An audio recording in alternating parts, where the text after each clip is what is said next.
Mes amis de la lecture, aujourd'hui notre lecture va porter sur la baie de sable. La baie de sable, c'est une histoire écrite par Julie Mitchell. Dans la lecture, il y a Laura qui est la sœur à Émile. Il n'y a pas si longtemps, les deux s'entendaient. Laura a découvert un côté d'Émile qu'elle n'aime pas du tout. Comme vous savez, tout le monde a un côté qu'on aime et un autre côté que les gens n'aiment pas du tout, que les gens n'apprécient pas du tout. Alors, nous allons découvrir que les côtés que Laura n'aime pas du tout, les côtés d'Émile, bien sûr, que Laura n'aime pas du tout. Alors, sans plus tarder, je vous invite à lire et à découvrir avec moi à toute couverture. Nous voyons ces deux personnages qui expriment deux sentiments différents. Le garçon a l'air de quelqu'un qui est content et la fille est comme découragée. Ces deux personnages sont en train de jouer à un sport, sont en train de pratiquer un sport qu'on appelle surf. C'est un sport qui consiste à se laisser porter sur une planche par une vague déferlante. Ce sport se joue sur l'eau, surtout là où il y a des vagues. La baie des sables. La simple vérité.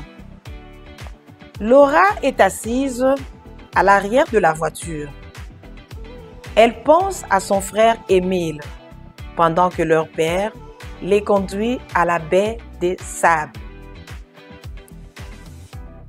Il y a si longtemps, Laura et Émile s'entendaient bien, mais dernièrement, Laura a découvert un côté d'Émile qu'elle n'aime pas du tout. Elle pense que Émile pense que Laura est faible. Quand Laura essaye de lui dire qu'elle n'est pas faible, il ne l'écoute pas. Ne te fâche pas, Laura, dit toujours Émile. C'est la simple vérité. Tu devras t'y habituer.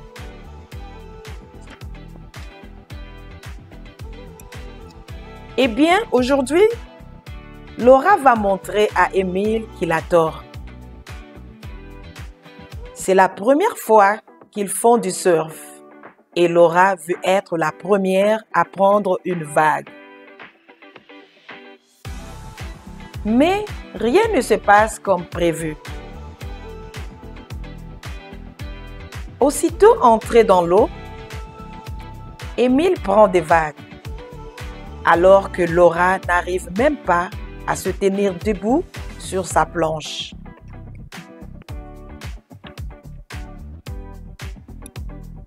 Tout en nageant vers une vague, Émile crie « Laisse tomber, Laura!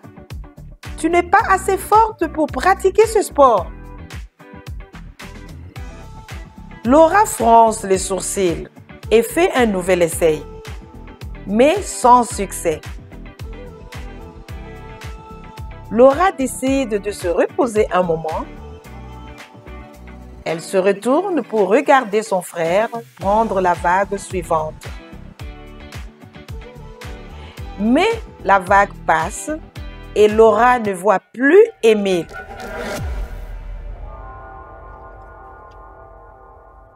Dans la mer. Émile est tombé dans sa planche avant que la vague atteigne Laura. Mais ce n'est pas tout. Dans cette partie de la baie, deux courants puissants se rencontrent. Ils creusent des trous profonds dans le sable. Émile a été aspiré dans un de ces trous après être tombé de sa planche. Émile est entraîné vers le fond et la mer gronde autour de lui. Soudain, il fait noir. et Émile comprend que l'eau est très profonde.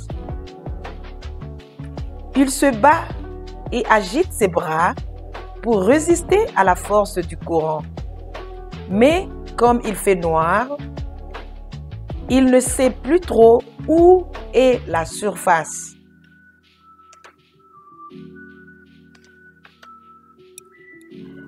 Enfin, Émile sent qu'il remonte, mais il y a encore un problème.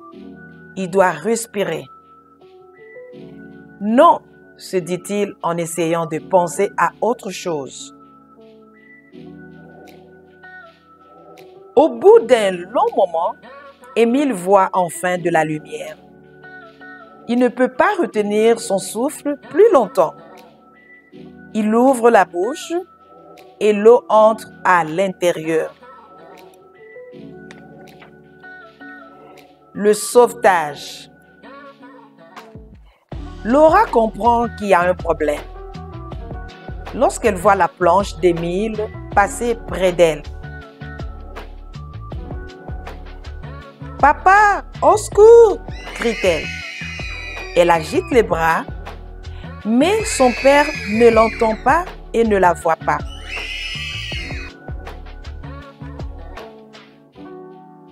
Laura n'a plus qu'une chose à faire. Elle prend une grande respiration et plonge pour essayer de trouver Émile. Elle plonge plusieurs fois, mais elle ne trouve pas son frère.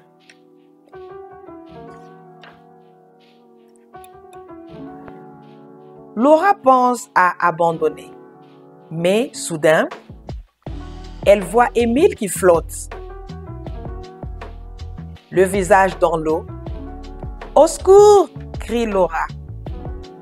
Elle agite de nouveau les bras, puis elle nage jusqu'à son frère.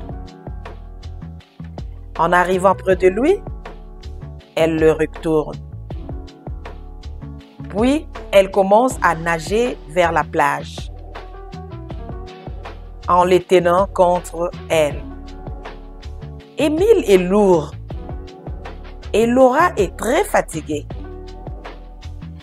Elle a mal aux jambes et aux bras, mais elle ne veut pas s'arrêter.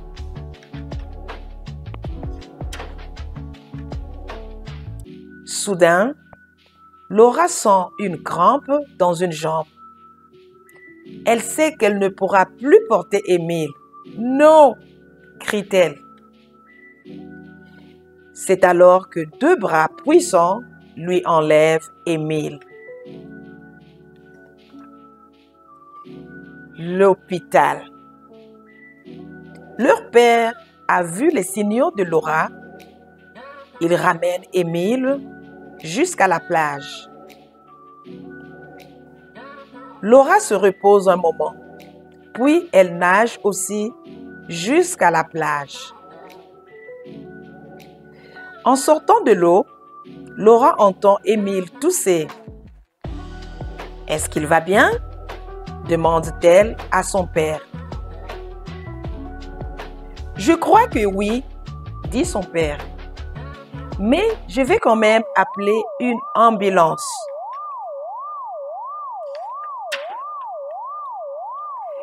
Plus tard, Laura va voir Émile à l'hôpital. « Tu m'as fait très peur, » lui dit-elle. « Heureusement que papa m'a aidé. Je ne pouvais plus te porter. Je n'étais pas assez forte. » Laura retient ses larmes. « Pas assez forte, » dit Émile. « Tu m'as porté presque jusqu'au bord. » Soudain, sa voix s'adoucit. « Je suis désolée d'avoir dit que tu étais faible, Laura. Si tu n'étais pas si forte, je ne serais plus là. »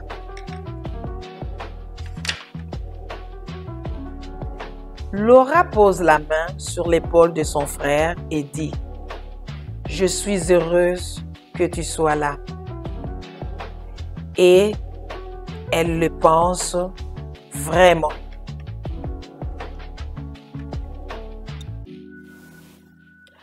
Comme leçon morale, dans la vie, tout le monde est capable de faire quelque chose, de réaliser quelque chose.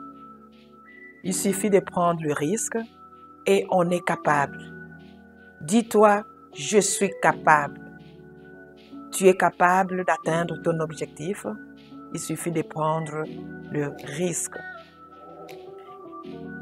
Et aussi dans la vie, il ne faut pas sous-estimer quelqu'un, comme a fait Émile vis-à-vis de sa sœur Laura. Il avait sous-estimé Laura, mais voilà, à la fin de l'histoire, Laura a pris le risque et elle a pu sauver son frère Émile du danger qu'il courait. Merci beaucoup. À nous revoir à la prochaine histoire. Au revoir.